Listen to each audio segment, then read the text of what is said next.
கணிக்கண்ணன் போகின்றான். காமரும் பூ கச்சி மணிவண்ணா, நீ கிடக்க வேண்டா. நீ என்ன பண்ணணும் தெரியுமா பெருமாளே?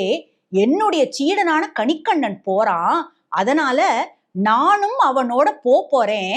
அதனால நீ என்ன பண்ணணும்னா, அந்த நாகத்தையே நீ சுருட்டிண்டு நீயும் எங்களோடு புறப்பட்டு வரணும் அப்படின்னு பிரபந்த பாசுரத்தை திருமழிசை ஆழ்வார் சொன்னாரோ இல்லையோ, உடனேயே பகவானும் என்ன பண்ணாராம், அந்த ஆதிசேஷன், அந்த பாயாக இருக்கக்கூடிய ஆதிசேஷனையே சுருட்டி கொண்டு அந்த ஆழ்வாரோடையும் கணிக்கண்ணனோடையும் புறப்பட்டே போயிட்டாராம்.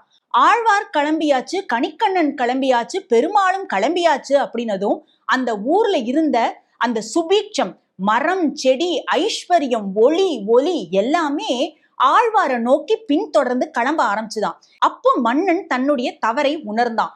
நாம தவறா கணிக்கண்ணனை பேசிட்டோம், நாம பண்ணது தப்புன்னு மன்னன் உணர்ந்து திருவெக்காலேருந்து ஓரிக்கை சென்று கணிக்கண்ணன் காலில் விழுந்து கெஞ்சினாராம். மன்னன், நான் பண்ணது தப்புதான், என்னை தயவு செய்து மன்னித்து விடு, நீங்க எல்லாரும் திரும்பவும் திருவெக்காக்கு வரணும்னு மன்னன் கேட்க, உடனேயே சரின்ட்டு கணிக்கண்ணனும் சரி, திருமழிசை ஆழ்வாரும் சரி, பெருமாளும் சரி, பெருமாளோடு கூட இருக்கக்கூடிய அந்த பரிவாரங்களும் சரி, எல்லாரும் புறப்பட்டு ஒரே இரவு அந்த ஓரிக்கையில இருந்தாங்க.